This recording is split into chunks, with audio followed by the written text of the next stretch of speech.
बाहुबली बृजभूषण शरण सिंह के खिलाफ पहलवानों का हल्ला बोल जारी है। पहलवान यौन शोषण के आरोपी बृजभूषण शरण सिंह की गिरफ्तारी पर अड़े हैं।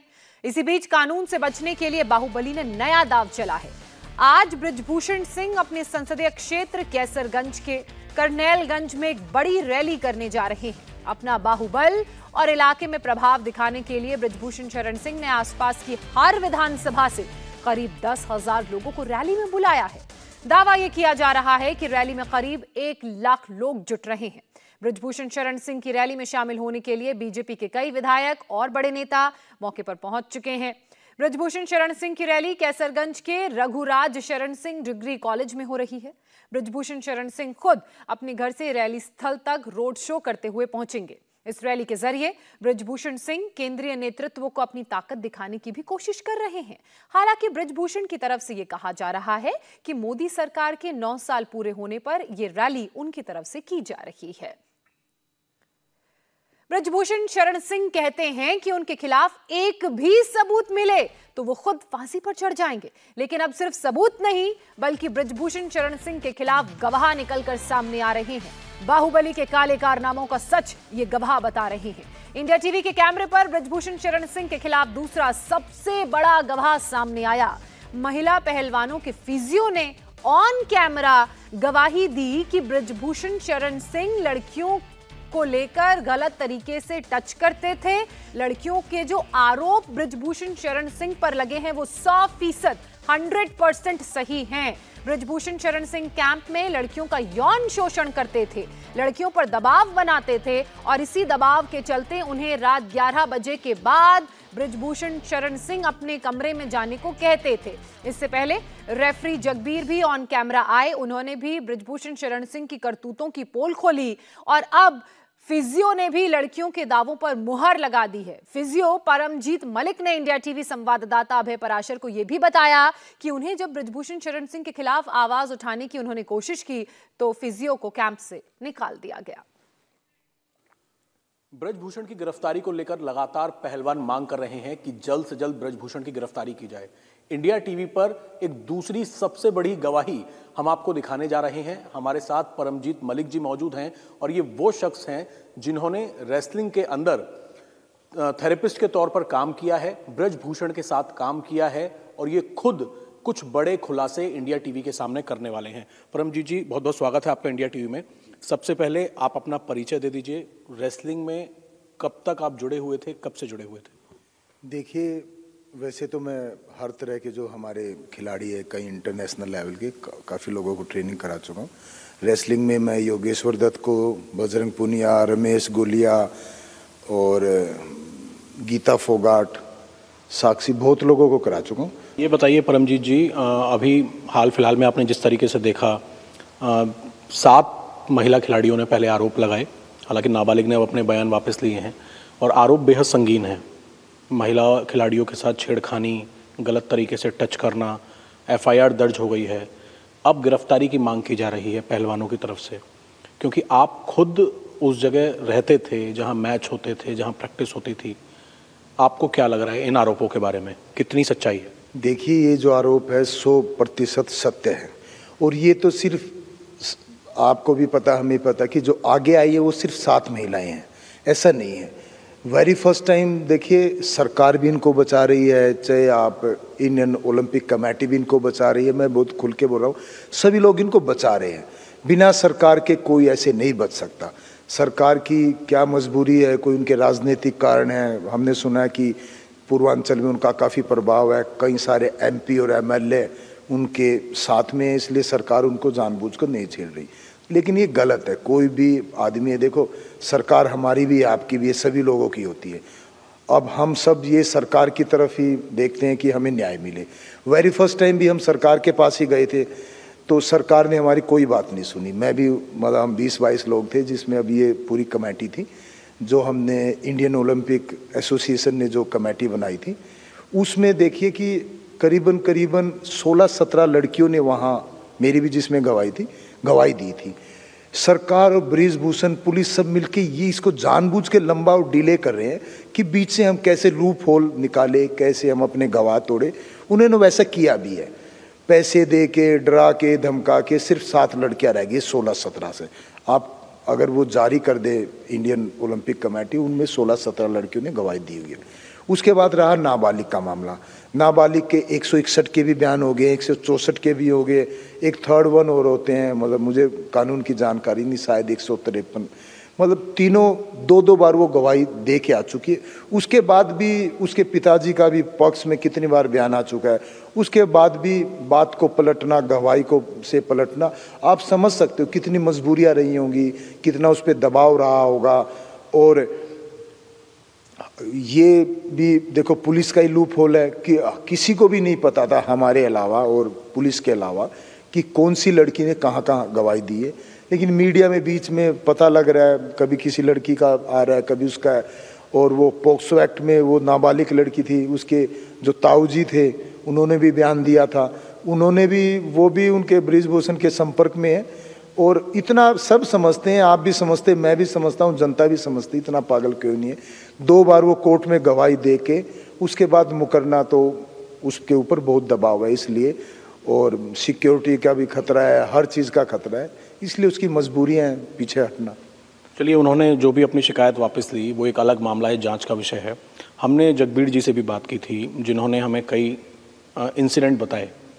आप क्योंकि फिजियोथेरेपिस्ट के तौर पर खिलाड़ियों के साथ रहते थे, जिस वक्त आप 2014 में भी 14 तक आप काम कर रहे थे, आपने अपनी आंखों से कभी ऐसा देखा कि ब्रजभूषण महिला खिलाड़ियों के साथ गलत बर्ताव कर रहा है? कोई इंसिडेंट आपको याद हो, या फिर कैसी भूमिका रहती थी? देखिए, जब मैं वहाँ रहा, मैं लगभग 1 महीना वहाँ रहा, वहाँ से मेरे आने का कारण ही ये रहा कि मैंने बृजभूषण के खिलाफ आवाज़ उठाई, पर्सनली भी उनको बोलने की कोशिश की। वहाँ जो और भी सीनियर मोस्ट कोचेस थे उनको बोला। मैंने वहाँ जाते ही देखा कि वहाँ पूरा जो कैंप में जितने लोग हैं, सभी तो नहीं लेकिन ज़्यादातर लोग उनके अपने पर्सनल लोग थे, गुर्गे थे, जो कैंप में उन्होंने फिट किए हुए थे अपने खुद के सुख के लिए। जैसे आप मुख्य 2 ही लोग होते हैं कैंप में, एक फिजियोथेरेपिस्ट और एक कोच। कोच का काम कोचिंग देना होता है, फिजियोथेरेपिस्ट का काम होता है उनकी फिटनेस का ध्यान रखना, चोटों का ध्यान रखना। तो एक सीनियर मोस्ट कोच होता है, एक फिर चीफ कोच होता है, उसके बाद 4-5 और भी जूनियर लेवल के कोच होते हैं। आप 10 साल की हिस्ट्री उठा के देख लीजिए, जहाँ जो भी वो फिजियोथेरेपिस्ट थे, जो कोच थे, जूनियर या सीनियर, जो भी मैनेजमेंट के लोग थे, जो भी मतलब पूरी टीम को संभालते हैं, क्या उनमें से एक भी ऐसा कोच था जिन्होंने उस आज से पहले कोई अंतर्राष्ट्रीय लेवल का खिलाड़ी तैयार किया हो, या उनकी कोई अपनी खेल की एकेडमी रही हो, या फिर कोई ऐसी मतलब किस लेवल पे मतलब उनको ये माना गया कि उनको हम उन लोगों का कोच बना दे जो जिन बच्चों से हम उम्मीद रखते हैं कि ओलंपिक्स में मेडल लेके आए। मेरे कहने का मतलब ये है कि ज़्यादातर लोग वहाँ वो थे जो डिजर्विंग नहीं थे, वो बृजभूषण के आदमी थे, उसके इशारों पे काम करते थे। फिजियोथेरेपिस्ट ही खुद लड़कियों को हर तरीके से तैयार करके कोशिश करता था कि मैं उनके पास उनको ले जाऊं। आप ये जो बृजभूषण कह रहा है कि मेरा नार्को टेस्ट करा लो, खिलाड़ियों का भी करा लो, खिलाड़ी कह रहे हैं उसका करा लो, आप सिर्फ मेरा और उनका जो वहाँ पर पहले से मौजूद ऑफिशियल जो धीरेन्द्र प्रताप या ऐसा कुछ नाम है, पूरा नाम मुझे याद नहीं है, वो मेरा और उनका ही करा लो, सिर्फ दोनों का नार्को टेस्ट, और सबका छोड़ दो। मेरा जब मेरे से सवाल हो वो मेरे से सवाल करे, जब उनकी बारी हो मैं सवाल करे, इससे ही सारा मामला क्लियर हो जाएगा कि वहाँ पर। आपने ये कहा कि उन्होंने अपने लोग रखे हुए थे अपने सुख के लिए, किस तरीके का सुख? माहौल क्या था वहाँ पर? अब क्या होता है, खिलाड़ी जो नेशनल कैंप में जाता है तो उसके बाद ही वो इसे एबल होता है कि किसी भी इंटरनेशनल लेवल की ट्रायल दे सके, उस ट्रायल के बेस पर बाहर जो भी इंटरनेशनल टूर्नामेंट है वो खेल सके। यानी खिलाड़ी का कैंप में मौजूद रहना बहुत ज़रूरी है। कैंप से बाहर के लोग आप ट्रायल दे, ये नियम में नहीं दे सकते। तो अब जो ठीक लेवल के खिलाड़ी उनको कैंप में रहना ज़रूरी है। तो बार बार फिजियोथेरेपिस्ट उनको कोई भी, देखिए रेसलिंग ऐसा खेल है, कभी आपका थोड़ा सा एंकल ट्विस्ट हो गया, कभी गर्दन खिंच गई, शोल्डर, छोटी मोटी मतलब आपको चोटें लगती रहती है। खिलाड़ी उनको दोबारा से थोड़ा थोड़ा रोज रिहैब करके अपने आप को आगे जारी रखता है। तुरंत फिजियोथेरेपिस्ट बोलता था कि भाई आप तो को चोट लगी, आपसे को कैंप से बाहर निकाल देंगे, आप फिट नहीं हो भी, ये है वो है। फिर वो कहता था आप चिंता ना करो, मैं आपको नेताजी से मिला दूंगा, यानी बृजभूषण से मिला दूंगा, और आप इस चीज़ की चिंता ना करो। इस तरह का दबाव था। दूसरा क्या था, वो एक अध्यक्ष का बार बार में कैंप में आना कोई औचित्य नहीं है। ये काम कोच का है, वहाँ इतनी सरकार इतनी खर्चा कर रही है, सैकड़ों करोड़ों रुपए का बजट है, साई का, स्पोर्ट्स मिनिस्ट्री का, उन्होंने वहाँ तमाम व्यवस्थाएं, साई का भी डायरेक्टर होता है, साई के भी वहाँ पर मैनेजमेंट के आदमी होते हैं, फिर संघ के होते हैं जो भारतीय कुश्ती संघ के कितने, तो हर चीज़ बृजभूषण वहाँ देखता था। कोई कोच सिर्फ नाम के थे, फिजियोथेरेपिस्ट सिर्फ नाम के थे, वहाँ आता था, वो बच्चों को पैसे भी देता था बैठा के सबको, किसी को 10,000 दे दिए, किसी को 20,000 दे दिए, सिर्फ ये दिखाने के लिए कि जो और भी गरीब बच्चे हैं उनको भी लालच आए कि मुझे भी बृजभूषण पैसे दे। और तमाम और भी कोचेस थे। इस तरह का एटमॉस्फेयर था वहाँ पर कि थोड़ी सी उनकी, देखे मैंने पहले भी अब आपके इंटरव्यू में बताया, पर्सनल लाइफ का हर डाटा उनके पास होता था। किस लड़की का कौन सा बॉयफ्रेंड है, कौन लड़की किससे बात कर रही है, कब वो कैंप से बाहर जा रही है, कौन से रेस्टोरेंट में खाना खाया, उनके जासूस होते तमाम, उनको सारी, वो उनको फिर बोलता था बृजभूषण, अब वो आपका बॉयफ्रेंड है, आप कौन लड़का है, आप उससे क्यों बातें करते हो, मतलब सबकी पर्सनल लाइफ में झांकना, मतलब उनको मानसिक और ये टेक्निकल रूप से दबाकर उनका यही होता था किसी तरह आ जाए, हमारे आगे घुटने टेक जाए और जो भी हम इनसे चाहते हैं वो हमें मिल जाए। पर्सनल लाइफ का डेटा रखने का क्या मतलब है, और आपको क्या कुछ खिलाड़ियों ने शिकायत की कि उनका पर्सनल डेटा पता लग जाता है और फिर दबाव बनाया जाता है? उस बेस पे ही मैं बता रहा हूँ, मैं बताइए आपको इसलिए रहा हूँ कि इस तरह की तमाम चीज़ें होती थी ताकि खिलाड़ी के दिमाग पे बहुत दबाव रहे। इवन पेरेंट्स को भी फ़ोन किया जाता था कि आपका जो बच्चा है जी, हम उसको कैंप से निकाल देंगे, ये यहाँ पर इनडिसिप्लिन करता है, ये करता है। देखिए कुश्ती में कौन जाता है, मतलब ज़्यादातर गांव के देहात के बच्चे जाते हैं जो खेती बाड़ी करते हैं, मजदूरी करते हैं, जो जिनका थोड़ा अच्छा बैकग्राउंड, आप भी समझते हैं हम भी, वो रेसलिंग नहीं करते। मतलब मोर देन 70-80% जो रेसलिंग करते हैं उनके जो पेरेंट्स से गरीब होते हैं। वहाँ से फिर जैसे कि उनके पेरेंट्स का फ़ोन जाता था कि अगर आप कैंप से निकल गए, हमने अपना पेट काट के आपको खिलाया है, दूसरी दो बहनों का भी पेट काट के आपको खिलाया है, और आपको शर्म आनी चाहिए, कैंप से फ़ोन आ रहे हैं कुछ चीज़ के, हम आपको घर नहीं घुसने। पेरेंट्स का गुस्सा होता ही है, जायज़ है, एक गरीब पे पेरेंट्स है, पहलवान को तैयार करते हैं, डेफिनेटली वो दूसरे बच्चों का पेट काट के, अपना पेट काट के भी उनको पालते हैं। मतलब इतना मानसिक दबाव बच्चों के ऊपर डाला जाता था जानबूझ के कि किसी तरह से बस ये हमारी बात माने। रात में भी क्या मिलने बुलाया जाता था, ऐसी जानकारी आपने हमें दी थी? मुझे जो उस टाइम वहाँ कैंप में था जब मैं, तो मामला ही वहीं से शुरू हुआ था। मुझे कई लड़कियों ने शिकायत की कि सर, क्योंकि धीरे धीरे, क्योंकि ज़्यादातर जो लड़कियाँ हैं वो पश्चिमी उत्तर प्रदेश की, हरियाणा, पंजाब, मतलब रेसलिंग में, तो हमारा जो कल्चर भी मिलता जुलता है, तो मैं उनसे बातें करता था, उनकी एक्सरसाइज कराता। तो मैंने वहाँ देखा, तो फिर कई लड़कियों ने जब देखा कि ये आदमी थोड़ा भाई ठीक है, हमारी फीलिंग समझ रहा है, तो दबे दबे भाव से उन्होंने मुझे शिकायत शुरू की। मैंने फिर उनसे बातें की धीरे धीरे, तो मुझे काफ़ी लड़कियों ने बताया।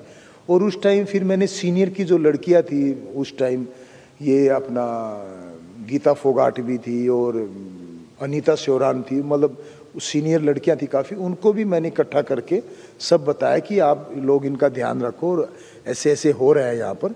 जूनियर लड़कियां बता रही है कि इनके साथ हर तरह से जो कई कोचिज़ हैं और कई महिलाएं खिलाड़ी हैं जो उत्तर प्रदेश की है खासकर, वो इनको किसी ना किसी तरीके से मतलब बहका के, डरा के उनसे ये मतलब बृजभूषण के घर भिजवाने की कोशिश करती है। मैंने किया भी था वहाँ पर लड़कियों को इकट्ठा, और उसके बाद फिर मैंने प्रेस में भी दी थी ये बात 2014 में।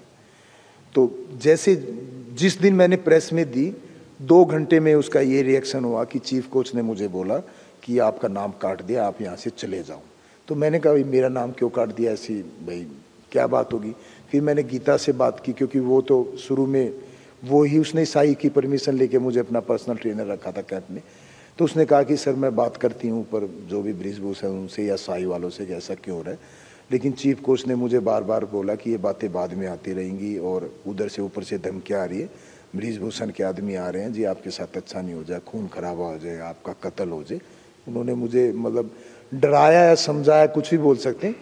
तो फिर मुझे वहाँ से रातों रात भागना पड़ा। उसके साथ ही तब मेरी जो वाइफ थी वो भी कॉमनवेल्थ गेम्स मेडलिस्ट रही है 2010 की, और एशिया चैम्पियनशिप में मेडल है, 7-8 बार नेशनल चैम्पियनशिप में भी गोल्ड है, और भारत की जो महिला केसरी भी रही है, मतलब जो हमारी जो पारंपरिक कुश्ती है उसमें वो सर्वाधिक भारत केसरी रही है, 20 बार से भी ज़्यादा, 10 बार भी और कोई लड़की नहीं रही है। तो उस टाइम वो अपने वेट कैटेगरी में उनका गोल्ड मेडल था और वो भी कैंप में थी। मेरे कारण उनको भी चीफ कोच ने कहा कि आपका भी नाम काट दिया गया, आप भी चले जाइए। तो मैंने विरोध भी किया। फिर महिलाएं थोड़ी मन की नाजुक होती है, वो भी रोने लगी कि खून खराब हो जाएगा। कोच बोल रहे हैं कि पहले से वो काफ़ी ऐसे आदमी है, वहाँ बाहुबली टाइप है, उनका दबदबा है, उन्होंने पहले भी इस तरह के मर्डर लड़ाई झगड़े किए हुए। मतलब इन बातों को लेके लड़कियों को ऐसे कब देखा कि वो दबाव में आके रात में जा रही हैं, कौन लेने आ रहा है? आपने अपनी आंखों से कितनी बार देखा और शिकायत तो कितनी खिलाड़ियों ने आपसे इस बात को लेकर की? देखिए, शिकायत तो मुझे बहुत खिलाड़ियों ने की, बहुत मतलब सीनियर के भी जूनियर के भी नहीं, लेकिन बच्चे थे चारों तरफ। आप ये देखिए कि अब पूरा देश खिलाड़ियों के साथ है, जो भी संवेदनशील लोग हैं, तमाम तरह के जो भी सामाजिक संगठन है, आप जैसे मीडिया वाले लोग हैं, और भी जो विपक्ष के जो राजनीतिक वाले लोग हैं, वो भी वहाँ के बैठ के अब भी उस आदमी को पुलिस अरेस्ट नहीं कर रही। इवन पोक्सो एक्ट भी लगा हुआ है तो भी नहीं कर रही। तो उस टाइम आप समझ सकते हैं कि हमारी और उन लड़कियों की सब ने अपने लेवल पे कोशिश की, शिकायतें भी की, कोचेस को भी की, साई वालों को भी की, लेकिन हर किसी की बात दबा दी गई। और वो जो रहा लड़कियों का, वो तो बताने वाली तो बहुत सारी लड़कियां हैं, लेकिन लड़कियों को देखो, हमारे भारतीय समाज में सबकी अपनी गरिमाएं हैं। अब मैं किसका नाम लूं? अब देखा कितनी बार कि कौन आ रहा है लेने के लिए? करीबन मैंने 3 या 4 बार देखा कि रात को 11 बजे के बाद, क्योंकि जहाँ मेरा रूम था वहाँ ऊपर जो फर्स्ट फ्लोर की सीढ़ियाँ थी तो बिल्कुल पास में थी। रात को 11 बजे के बाद हमेशा आवाज़ आती रहती, सीढ़ियों से लोग आ रहे हैं, चले गए हैं। तो मुझे लगता है बच्चे हैं, कैंप में खेलते रहते हैं, स्टूडेंट लाइफ ऐसी होती है। तो 1-2 दिन बाद जब मैंने देखा, मैंने फिर वहाँ नोटिस किया तो लड़कियों को मैंने बाहर जाते देखा। तो मैंने कहा चले गए। फिर जब मैंने कहीं देखा तो मैंने थोड़ी सी जासूसी की। फिर मैंने देखा कि लड़कियां गाड़ी में बैठ के बाहर जा रही है। और नेक्स्ट डे मैंने फिर उन लड़कियों से पूछा भी 1-2 दिन बाद कि मैंने आपको देखा है बाहर जाते। तो सब सहम गई। फिर उन्होंने बताया कि सर, ये लोग हमारा नाम काट देंगे, हमारा कैरियर ख़राब कर देंगे। बहुत लोगों का कैरियर उन्होंने आप किया भी है ख़राब, काफ़ी लोगों का। वो बता भी रहे हैं, काफ़ी लोग इंटरव्यू, वो जिसको चाहते थे भेजते थे, जिसको चाहते थे नहीं भेजते थे। जिसका जो ट्रायल जीता हुआ है उसको भी रख देते थे, और जो ट्रायल में हारा हुआ उसको भी बाहर भेज देते थे। और ऐसे तो बहुत एग्जाम्पल है। मैं आपको 1-2 दिन में डाटा कलेक्ट करके बहुतों के नाम बता दूंगा। मैं अपनी वाइफ की बात बता रहा हूँ। ओलंपिक क्वालिफाई के लिए उन्होंने जाना था, ट्रायल में जीती हुई थी, और उनको अभी नाम काट के तुरंत मेरे साथ वापस, मतलब रातों रात हमें भागना पड़ा चीफ कोच के कहने के कि आपके साथ। कितने साल आप साथ में रहे? मतलब ब्रिजभूषण जब अध्यक्ष बने, आप कितने साल उनके साथ आपने काम किया है? और क्योंकि जितने भी साल आपने काम किया है, उनके व्यक्तित्व और नेचर के बारे में आप कुछ बताएंगे? खिलाड़ियों के प्रति कैसा था? नहीं, व्यक्तित्व तो देखिए खिलाड़ियों के प्रति क्या, उनका वैसे ही बहुत ख़राब है। आप बहुत सारी वीडियो है। अब कोई भी वो सीधा वहाँ बैठ के बच्चों को सीधी गालियाँ देते थे। कहीं ना आपने देखा हुआ उठ के मारपीट भी कर देते थे खिलाड़ियों के साथ। आप देखिए, एक सुरजीत मान है, वो अर्जुन अवार्डी भी है और द्रोणाचार्य अवार्ड भी है। अर्जुन अवार्ड किसको मिलता है? जो भारत का सबसे सर्वश्रेष्ठ खिलाड़ी है। द्रोणाचार्य किसको मिलता है? जो भारत का सबसे सर्वश्रेष्ठ कोच है। दोनों अवार्ड उनको मिले हुए हैं। वो अपने बच्चे को, एक नियम होता है कि जो भी आप रेसलिंग करते हैं, आपका कोच इस कोने पे खड़ा होता है, अपोजिट वाले का कोच उस कोने पे खड़ा। वो बाहर से बोल के अपने बच्चों को बोलते रहते हैं, आप ऐसे लड़ो, ये करो। ये नियम के अंदर लागू है, बात बोल सकता है। 2 कोचेस खड़े होके कोने पे बोल सकते हैं। तो वहाँ सुरजीत मानी अभी पीछे शायद अयोध्या में, पता नहीं कहाँ पर, वो हो रहा था। अब उनकी वीडियो भी है, वो उनको भी सीधे गालियाँ दे रहे हैं, ओए ओए निकलो यहाँ से बाहर, तुम्हारे जैसे बहुत घूमते, हीरो हो गए तुम अपने वहाँ। देखिए हीरो तो वो है, वो तो देश के हीरो है, जिन्होंने अर्जुन अवार्ड ले लिया, जिन्होंने द्रोणाचार्य अवार्ड ले लिया, उनको भी वो हीरो नहीं मान रहे हैं। तो और उनका हमेशा से अभद्र व्यवहार रहा है, उसकी तो तमाम वीडियो है। और इसको भी आप छोड़िए, आप कितने उन पे महिला खिलाड़ियों के प्रति जब आप वहाँ पर काम कर रहे थे, आपने कभी अपनी आंखों से देखा कि जैसा कि आरोप लगाया जा रहा है गलत तरीके से छूना, बैड टच, तस्वीर के बहाने जो आरोप लगे हैं या एफआईआर में जो चीज़ें हैं, आपने देखा अपनी तरफ से? जी बिल्कुल देखा, और तब भी खूब शिकायत होती थी। वो जैसे जब भी कैंप में आते थे तो वो उनका जो भी ऑफिसर्स का रूम होता था, अंदर बैठ के एक एक लड़की को बुलाते थे अपने रूम में कि मैं समस्याएं सुन रहा हूँ लड़कियों की, इनसे सबसे पर्सनली बातें कर रहा हूँ कि इनको यहाँ कोई प्रॉब्लम है नहीं। ये तो एक बहाना था, सबको एक एक करके रूम में बुलाते थे वो सबसे बात करने के बहाने। और सारी लड़कियों के हमेशा ये प्रतिक्रिया होती थी, हम भाई इससे मिलना नहीं चाहते। बहुत सारी अपनी मजबूरी होती है, लड़कियाँ इतनी थोड़ी संवेदनशील होती है, बताने में भी शर्माती है। हमारी सोसाइटी ऐसी है, हम ये बोल देंगे। अब जिन महिलाओं ने गवाही दी है, बहुत सारे लोग कहते हैं जी कहाँ सबूत है, कहाँ है। वो सब तो ये चाह रहे हैं कि उन सारी लड़कियों को पोस्टर दीवारों पे चिपका दे, फेसबुक पे लगा दे कि हाँ जी देखो ये रहे सबूत। लेकिन ये इंडिया में लाभ ही है कि भाई महिलाएं, जो पीड़ित महिलाएं होती हैं, उनका नाम आगे उजागर ना हो। क्योंकि हम जैसे लोग यही कह देंगे ये फलां लड़की है, इसने बृजभूषण के साथ काला मुंह किया है, ये किया है, कल को उनकी शादियाँ भी होनी है, सोसाइटी में भी रहना है। तो सोसाइटी के लोग इतने अच्छे नहीं हैं कि उनके मतलब, अब भी देख लीजिए आपने ऐसा देखा कि गलत तरीके से टच करना और ये सब? जी हमेशा जब भी जो वो मिलते थे बच्चों से, जाती गले में हाथ डाल लेना, कमर पे हाथ फेरना, सबके सामने ऐसा करते थे। तो कई कोचेज ने भी उनको उस टाइम सलाह दी थी कि सर लड़कियां कंफर्टेबल फील नहीं करती, ऐसा नहीं। जिसमें से जो जगवीर जी भी, अब जिनका नाम आया, मैं पर्सनली तो उनको जानता नहीं, लेकिन वो इंटरनेशनल लेवल के वो हैं, रेफरी हैं, और वो बहुत अच्छे ख़ानदान से रहे हैं। उनके 4-5 भाई पहलवान रहे हैं, खुद भी पहलवान रहे हैं। संजय जो उनके ब्रदर थे, वो इंडिया के अपने टाइम के मास्टर चंद्रगिराम के स्टूडेंट थे, सबसे धुरंधर पहलवान रहे हैं। तो उनकी फैमिली का काफ़ी नाम है रेसलिंग में। वैसे पर्सनली तो मैं जानता नहीं, लेकिन ये जानता हूँ कि वो बहुत अच्छे लेवल के रेफरी है और काफ़ी सम्मानीय व्यक्ति है।